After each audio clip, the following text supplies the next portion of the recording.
बातचीत कौन करे? ये देश के फूफा हैं क्या? सीएम और पीएम इस देश का फूफा है क्या? सीएम और पीएम को किसानों से बात करनी चाहिए, वो देश के मालिक हैं, ये देश के सेवक और चौकीदार हैं, इनको बात करनी चाहिए। ये हजारों करोड़ों के महल में हजारों करोड़ के जहाजों में इधर उधर घूम रहे, तेल का पैसा बर्बाद करने के लिए मंदिरों के उद्घाटन में शामिल हो रहा है, अपनी तनख्वाह से करे। बैलेट पेपर से आपकी पर्स में कितने पैसे हैं उतने चोरी हो सकते हैं ना, जेब में। पूरा अकाउंट तो नहीं हैक हो सकता, सारे अकाउंट के पैसे चले जाएं, वो तो ऑनलाइन होता है। कोई भी पॉलिटिकल, इससे बड़ा भ्रष्टाचार इस देश में आज तक नहीं हुआ।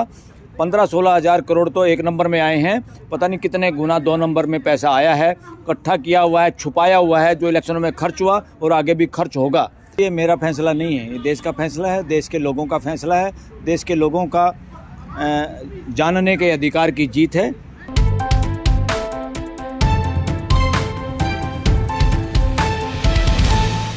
अभी मेरे साथ हैं सुप्रीम कोर्ट के सीनियर एडवोकेट। आइए जानते हैं उनसे सुप्रीम कोर्ट के आज के इलेक्टोरल बॉन्ड्स के फैसले के बारे में, ईवीएम मशीन्स के बारे में और थोड़ा बहुत किसान आंदोलन के बारे में भी। नमस्कार सर। जी सर, आज का सुप्रीम कोर्ट का फैसला आपके हक में आया है। सुप्रीम कोर्ट ने इलेक्टोरल बॉन्ड्स को असंवैधानिक बताया।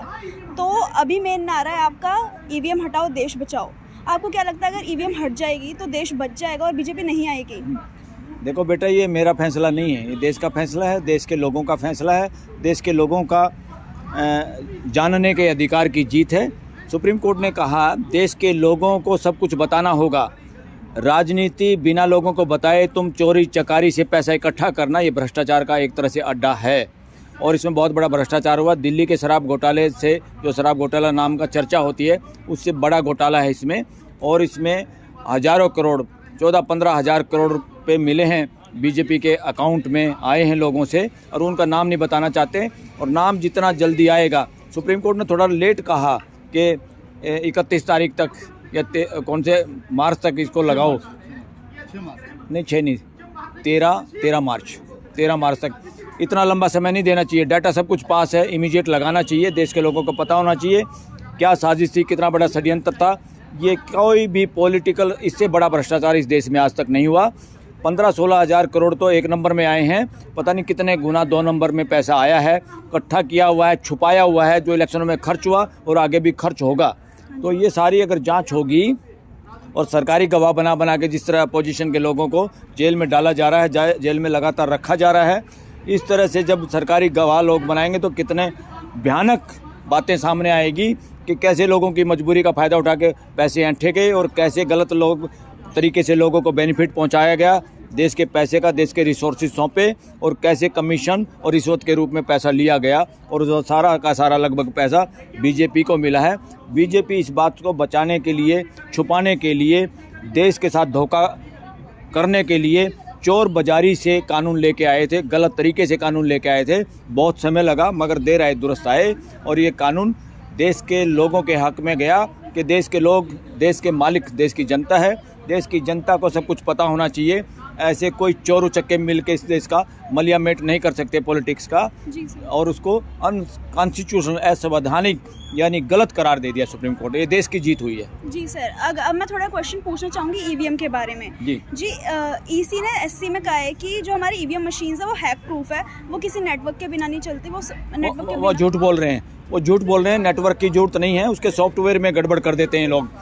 वो जो पीपीटी मशीन है, वीवीपैट वाली जो मशीन है, वही बदमाशी कर सकती है, उसमें बदमाशी डाली जा सकती है।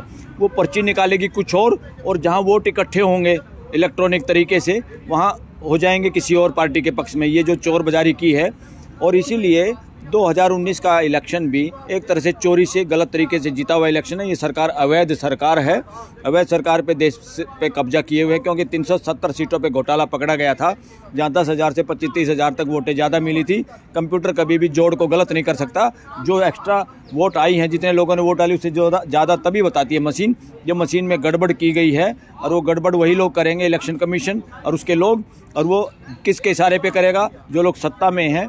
टोटली देश के साथ धोखा हुआ। सरकार अपने आप में गैर कानूनी सरकार देश में चल रही है। सर, लेकिन चोरी बैलेट पेपर से भी तो हो सकती है। बैलेट पेपर से आपकी पर्स में कितने पैसे हैं उतने चोरी हो सकते हैं ना, जेब में। पूरा अकाउंट तो नहीं हैक हो सकता, सारे अकाउंट के पैसे चले जाएं, वो तो ऑनलाइन होता है इसीलिए। और ये ईवीएम में जो हमारा जो साइबर लॉ है, कानून है, जितने भी इलेक्ट्रॉनिक उपकरण का कानून है, उसको जब यूज़ करते हैं किस किस कानून को फॉलो करना होगा, उस कानून के तहत इन मशीनों को लाइसेंस मिलना चाहिए। लाइसेंस के बिना ये काम नहीं कर सकते। ईवीएम से इलेक्शन अपने आप में अवैध इलेक्शन है, देश के कानून के खिलाफ है ये, और ये इस तरह से इलेक्शन वैसे भी बैन होना चाहिए, क्योंकि कोई भी इलेक्ट्रॉनिक उपकरण का इस्तेमाल तभी कर सकते हैं जब साइबर लॉ के बनाए हुए कानून कायदों को फॉलो किया जाए। इसमें कोई कानून कायदा फॉलो नहीं हो रहा, इसलिए ये इलेक्शन पहले भी अवैध रूप से हो रहे हैं ईवीएम से, और आगे भी जो होगा देश के कानून के खिलाफ होगा। सर, ईवीएम के साथ साथ अभी किसान आंदोलन भी चल रहा है, उसके बारे में आप क्या कहना चाहेंगे? किसान बिल्कुल सही हैं, सरकार गैर कानूनी तरीके से काम कर रही है, लोगों के फंडामेंटल राइट का हनन कर रही है, अपराध में शामिल है सरकार, उसमें उनके रास्ते जो रोके गए हैं। इवन सरकार के अफसरों से, सरकार के मंत्री संतरी सीएम पीएम से ये पैसा वसूल करना चाहिए कि देश की सड़कें क्यों उखाड़ी, देश में किले क्यों गाड़ी गई, लोगों की डिग्निटी पे हमला क्यों किया गया, क्योंकि किसान तो कोई गलत काम ही नहीं कर रहे, वो तो सीधे रास्ते से आ रहे साइड से। वो तो कहते भाई देश, दिल्ली किसी के बाप की थोड़ा है, दिल्ली देश के सब लोगों की है, कोई भी वहाँ आ सकता है और शांतिपूर्वक प्रदर्शन कर सकता है, ये राइट है हमारा, हमारे देश के संविधान में लिखा है, और दुनियादारी के जो कानून में इंडिया ने भी साइन किए हुए हैं वो भी इसकी इजाज़त देते हैं। भारत सरकार, हरियाणा सरकार या कोई भी राज्यों की सरकार जो इस तरह का काम करती हैं, वो सब संविधान का के गलत विरोध में काम करती हैं, वो अपराध में शामिल हैं। इन लोगों की एफआईआर होनी चाहिए, इनको तो जेल में होना चाहिए ऐसे लोगों को, ऐसे सारे। इसलिए हमारा निवेदन है सब सरकारी कर्मचारियों से कि आप लोग परमानेंट नौकरी वाले आदमी हो, सेवक हो परमानेंट, ये पॉलिटिकल लोग तो कुछ समय के बाद बदलते रहते हैं, आप लोग कोई भी बिना रिटर्न ऑर्डर के इन लोगों की बात बिल्कुल ना मानिए, अपने बदली और अपनी प्रमोशन के चक्कर में गलत काम मत करिए, कोई भी रिटर्न ऑर्डर के बिना कोई बात को फॉलो ना करें हमारे देश के पुलिस प्रशासन और फोर्सेज, और अपने ही बंदूकों से अपने देश का खून ना बहाएं और वायलेट करें, ये वायलेट नहीं बल्कि सही काम है, गलत ऑर्डर को ना फॉलो करना ही देशभक्ति है, गलत ऑर्डर को या मौखिक ऑर्डर को ना पालना करना ही देशभक्ति है और संविधान की इज्जत करना है। लेकिन सर, सरकार तो कह रही है किसानों से कि हमारे साथ बातचीत करे। बातचीत कौन करे? ये देश के फूफा हैं क्या? सीएम और पीएम इस देश का फूफा है क्या? सीएम और पीएम को किसानों से बात करनी चाहिए, वो देश के मालिक हैं, ये देश के सेवक और चौकीदार हैं, इनको बात करनी चाहिए। ये हजारों करोड़ों के महल में, हजारों करोड़ के जहाज़ों में इधर उधर घूम रहे, तेल का पैसा बर्बाद करने के लिए मंदिरों के उद्घाटन में शामिल हो रहा है, अपनी तनख्वाह से करे। अब तो देश में ये प्रश्न उठ रहा है, वकील उठा रहे हैं कि इतनी ड्रेस जो बदलता है प्राइम मिनिस्टर, इसकी तनख्वाह में इतनी ड्रेस बन नहीं सकती, ये भ्रष्टाचार के पैसे से कपड़े डालता है, ये भ्रष्टाचारी है, ये भ्रष्टाचार का, ये न केवल पैसे का भ्रष्टाचारी है, ये वैचारिक रूप से भ्रष्टतम प्रधानमंत्री इस देश का। आज तक ऐसा भ्रष्ट प्रधानमंत्री इस देश में नहीं हुआ।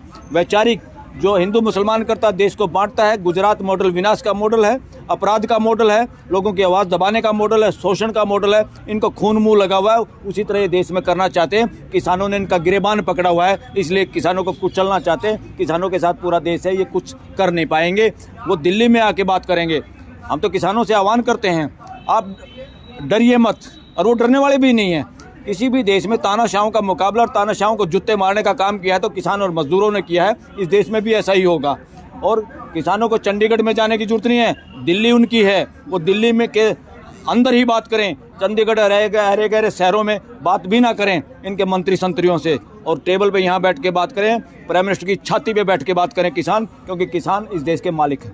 लेकिन सर, 2020 में जब किसान दिल्ली आए थे तो काफी हंगामा हुआ था, काफी दंगे हुए थे, रेड फोर्ट पे झंडे उखाड़े। रेड फोर्ट पे झंडा फहरवाने में सरकार की साजिश थी, किसानों को वो रूट दिया नहीं गया था, जानबूझ के पुलिस ने वो रास्ता खोला और कुछ लोगों को जानबूझ के आने की इजाज़त दी। वो षड्यंत्र था, इस देश की इंटेलिजेंस एजेंसी का काम इस देश के लोगों को, इस देश में बोलने वालों को दबाने के लिए, मरवाने के लिए किया जा रहा है। देश की इंटेलिजेंस एजेंसियों से भी अनुरोध है, आप देश के बच्चे हो, देश के बेटे हो, सब देशभगत लोग हैं, मौखिक और घटिया बातें किसी भी, ना प्राइम मिनिस्टर की, ना किसी गृह मंत्री की, ना किसी सीएम की मानने की जरूरत नहीं है।